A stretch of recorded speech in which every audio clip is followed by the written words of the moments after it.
السلام علیکم ناظرین، میں ہوں عثمان رضا، آپ دیکھ رہے ہیں پاکستان زون۔ آج کے ہمارے مہمان ہیں میجر ریٹائرڈ اختر عباس۔ میجر ریٹائرڈ اختر عباس کا تعارف کرواتے ہیں، میں آپ کو بتاتا چلوں، یہ 1971 وار میں پرزنر آف وار رہے ہیں، ہمارے غازی ہیں۔ ریٹائرمنٹ کے بعد انہوں نے پاکستان کے عسکری حوالے سے اور پاکستان کی سیاست کے اوپر ان کی گہری نظر ہے۔ آج کا ہمارا پروگرام جو ہے آپریشن رجیم چینج اور اس سے پیدا ہونے والی صورتحال کے حوالے سے ہے۔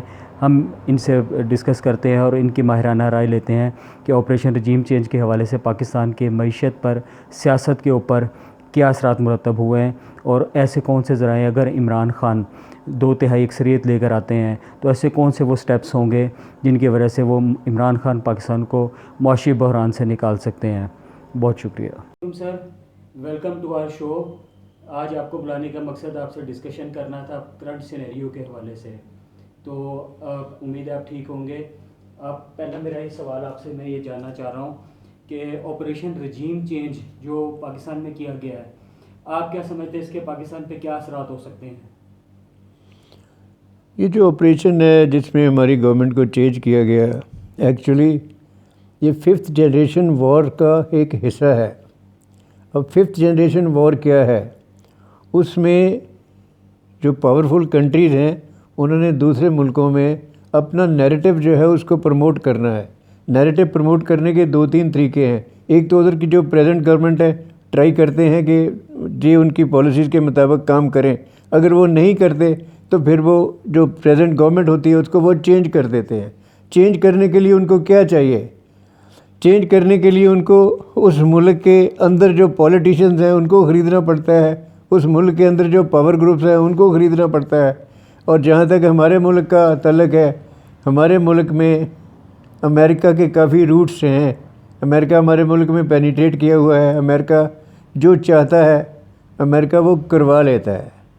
جب سے پاکستان بنا ہے پاکستان امریکہ کے گروپ میں ہے، لیکن امریکہ کے گروپ میں رہ کے پاکستان ایک لیول سے اوپر گرو نہیں کر سکا۔ اس کی بھی میں مثال آپ کو دوں گا کہ ایک امریکن رائٹر کی کتاب لکھی ہوئی ہے نو ایگزٹ فرام پاکستان۔ اس میں وہ رائٹر کہتے ہیں کہ ہم نے پاکستان کے سے باہر نہیں جانا، ہم نے پاکستان میں ہی رہنا ہے۔ رہ کے ہم نے کیا کرنا ہے؟ ہم نے پاکستان کو ایک لیول کے اوپر سے ترقی نہیں کرنے دینی تاکہ پاکستان کے جو نیوکلیئر ایسٹس ہیں وہ الٹیمیٹلی ان کو ڈیٹ میں پھنسا کے ان کے ساتھ نیگوشیٹ کیا جائے to neutralize the nuclear weapons. Presently American has completed part 1 of the regime change. Part 1 complete ہو گیا۔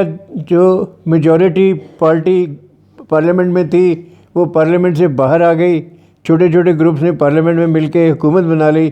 اب ان کا دوسرا آبجیکٹو یہ ہے کہ جس حکومت کو ہم نے باہر کیا ہے ہم نے انشور کرنا ہے کہ وہ حکومت دوبارہ نہ آ جائے، تاکہ ان حکومتوں کو چینج کرنے کے بعد ہم نے اس ملک کو مجبور کرنا ہے کہ جو ہمارے آبجیکٹوز ہیں وہ ہم کیسے پورے کریں گے۔ اچھا سر، یہ تو ہو گیا ہمارے آبجیکٹیوز کا ایک بہت بڑا چیلنج ہے۔ 1971 کی وار کے اندر بھی پاکستان جو ہے ویسٹ بلاک کا پارٹ تھا۔ آپ یہ جاننا چاہ رہے ہیں کہ پاکستان کو کیا ویسٹ بلاک سوٹ کرتا ہے یا انڈیپینڈنٹ فارن پالیسی سوٹ کرتی ہے، جس میں خان صاحب جو ہے وہ رشیا اور چائنا کے ساتھ اپنا جو ہے ٹلٹ اس طرف کو کر رہے تھے اور ایگریمنٹ کر رہے تھے؟ کہ آپ سمجھتے ہیں کہ ویسٹ ہمیں کچھ دے سکتا ہے یا اسی کی طرف ہمیں جانا چاہیے جس طرح آپریشن رجیم چینج کیا گیا ہے، یا ہمیں جو ہے چائنا اور رشیا کی طرف دیکھنا چاہیے؟ ویسٹ نے ہمیں ہمیشہ استعمال کیا ہے اور استعمال کرنے کے بعد بھی ہمیں مینٹین نہیں کیا۔ ویسٹ نے ہمیں ایکسپلائٹ کر کے اپنے جو آبجیکٹیوز ہیں وہ پورے کیے ہیں۔ پہلی بات آتے ہیں 1971 وار کے اوپر۔ We were part of the American group, لیکن امریکہ نے ہماری اس صورت میں کوئی مدد نہیں کی۔ دوسری طرف جو انڈیا تھا، India was having alliance with Russia. Russia کھل کے ہمارے خلاف آیا تھا اور انہوں نے انڈین کی مدد کی تھی۔ دیٹس وائی 1971 وار جو تھی وہ ہندوستان نے جیت کے ایک ملک جو تھا اس کو لبریٹ کروا دیا۔ اب ہمیں کیا کرنا چاہیے؟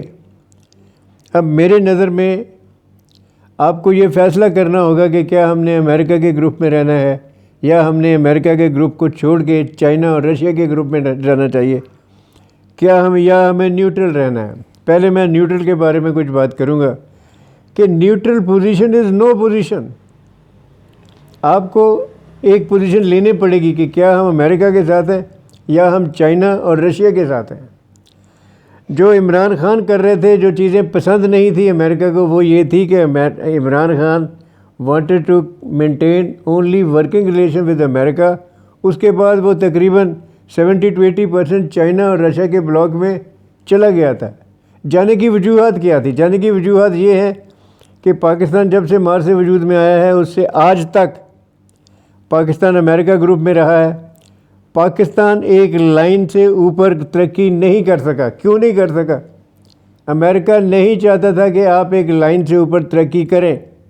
اس کی مثال میں آپ کو یہ دوں گا، جو فیلڈ مارشل ایوب کا زمانہ تھا، اس زمانے میں پاکستان کا گروتھ ریٹ کافی بہتر تھا. پاکستان جرمنی کو بھی لون دے رہا تھا. ساؤتھ کوریا والے آپ سے پلاننگ ڈویژن سے ملاقاتیں کرتے تھے کہ how you have gone forward, we want to follow that. جو پی آئی اے ہے وہ دنیا کی بیسٹ ایئر لائن تھی. جب انٹرنیشنل اکانومسٹ نے یہ دیکھا جو تجزیہ کرنے والے ہیں کہ پاکستان اگر اسی گروتھ ریٹ سے چلتا رہا آگے تو ود ان 4-5 ایئر پاکستان کی ترقی اتنی ہو جائے گی کہ پاکستان کو روکنا مشکل ہو جائے گا. اس کو روکنے کے لیے انٹرنیشنل اسٹیبلشمنٹ نے کیا انہوں نے آپ کی لڑائی کروا دی. 1965 وار، انڈیا اور پاکستان کی جنگ کروا دی. یہ جو جنگ ہے اس کے ہمیشہ ملکوں کے اوپر جن کی اکانومی زیادہ اسٹرانگ نہ ہو اس کے اوپر نیگیٹو اثرات آتے ہیں، حکومتیں بدل جاتی ہیں، ادھر تک کہ ملک بھی ٹوٹ جاتے ہیں. تو 1965 وار جو میرے نظر میں انہوں نے کروائی ہماری اکنامک گروتھ کو روکنے کے لیے، تو رزلٹنٹلی ہماری گروتھ بھی رکی. ہمارے لیے 1971 کا ایک اور پرابلم سامنے آ گیا، ہمارا ملک بھی ٹوٹا. اور آج جو ہماری کنڈیشن ہے، اگر 1965 نہ ہوتا تو ہم لوگ اس کنڈیشن سے بہت زیادہ ترقی کر کے آگے جا چکے ہوتے ہیں. سر یہ بتائیے گا کہ ہماری 10th اسٹرانگسٹ آرمی ہے ورلڈ کی، تو آپریشن رجیم چینج کے اندر جو ہے امریکہ نے کس طرح اتنی اسٹرانگ آرمی کو ساتھ ملایا، یا جو بھی اس آرمی کے ہوتے ہوئے پاکستان کے اندر اپنی من پسند گورنمنٹ ہر دفعہ لے آتا ہے؟ دراصل آپ کی بات ٹھیک ہے. ہمیں جہاں تک آرمی کا تعلق ہے ہونا تو یہ چاہیے کہ all politician should sit together and they should decide about the role of army in politics. میں پلیڈ کرتا ہوں کہ army should have a role in politics. جیسے ٹرکی میں آرمی کا ایک رول ہے. جب ٹرکی ایک لائن کراس کرتا ہے تو اس وقت آرمی آتی ہے، ٹیک اوور کرتی ہے، الیکشن کرواتی ہے اور واپس چلے جاتی ہے. اب ہمارے ملک میں جو سینیریو بنا ہوتا ہے اس میں 2-3 دفعہ مارشلہ بھی لگائے گئے.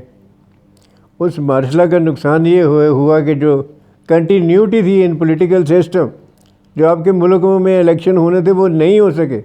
اس وجہ سے جو پولیٹیشنز ہیں ان کی پولیٹیکل گروتھ نہیں ہو سکی. تو اس لیے جو پولیٹیشنز ہیں دے لک ٹورڈز آرمی،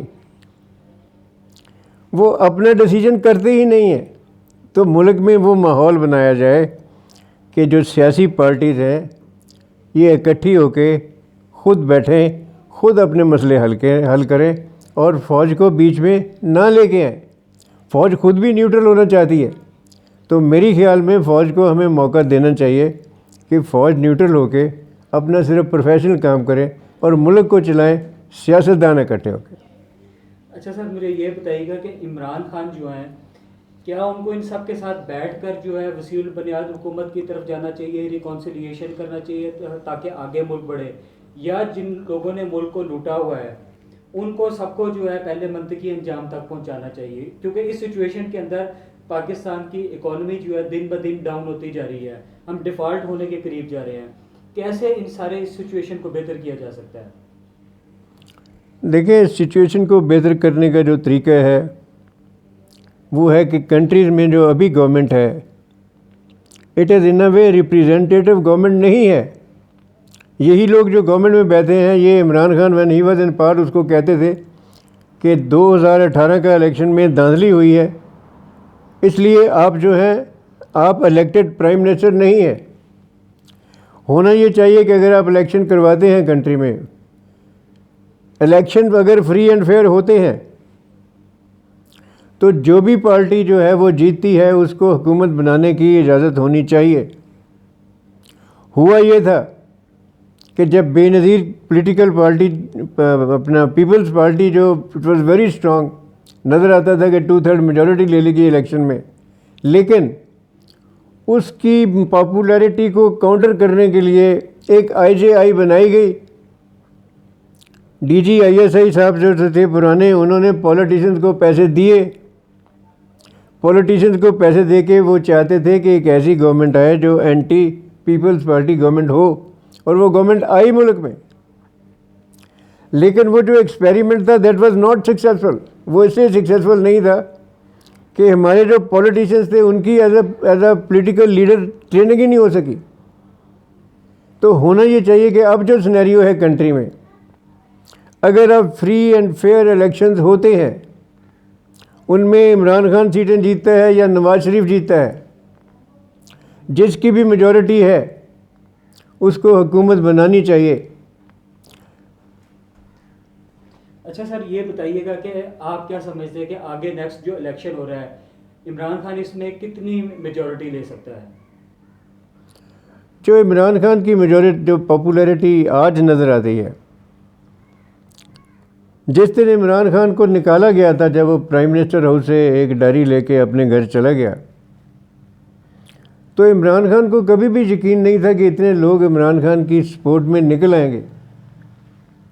عمران خان کہتے ہیں کہ میں نے جب ٹی وی پہ دیکھا اس رات، جب اتنے لوگوں کو میں نے دیکھا تو I was a change person all together.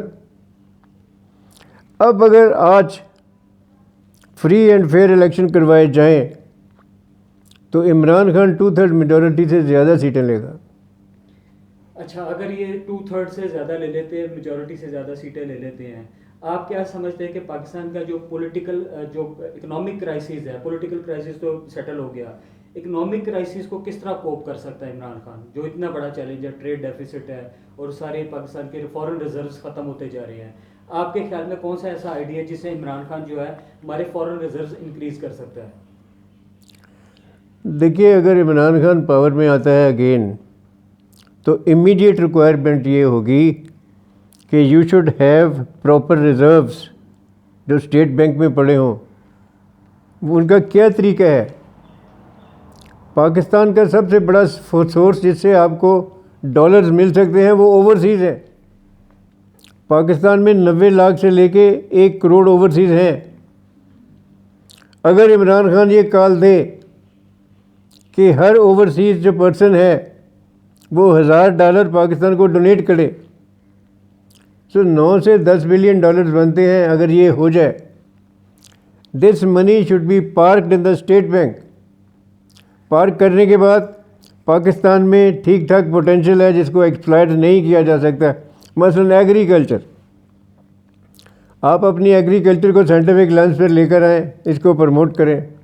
آپ کا ٹیکسٹائل سیکٹر، جو عمران خان جب یہ تھا، جب سے پریزنٹ رجیم آئی ہے کہ 200 سے 400 ٹیکسٹائل ملز بند ہو چکی ہیں. ہونا یہ چاہیے کہ آپ ایسی پالیسیز لے کر آئیں کہ ساری ٹیکسٹائل ملیں جو ہیں وہ چلیں. فیصل آباد کی ساری لومز چلیں. فیصل آباد میں جو مزدور ہیں، عمران خان کے زمانے میں ملنے کم ہو گئے تھے، اب وہ دوبارہ بے گھر ہوئے ہیں، وہ سارے فیکٹریوں میں جائیں. تو ایک ملک میں ایک بزنس کا فرینڈلی ماحول بنے گا جس میں امپلائمنٹ بھی کریٹ ہوگی. تو اس طریقے سے پھر جو ہمارے ریلیشن شپ ہیں ود ادر کنٹریز، اس میں سعودی عربیہ ہے، اس میں UAE ہے، اس میں ٹرکی ہے، اس میں چائنا ہے، اس میں رشیا ہے، یہ سب ملک جو ہیں ان وے آپ کو مدد کرنے کے لیے تیار ہیں، پرووائڈیڈ وہ کہتے ہیں کہ آپ کے کنٹری میں کوئی ریپریزنٹیٹیو گورنمنٹ تو ہو، آپ کے کنٹری میں کوئی کریڈیبل لیڈر تو ہو.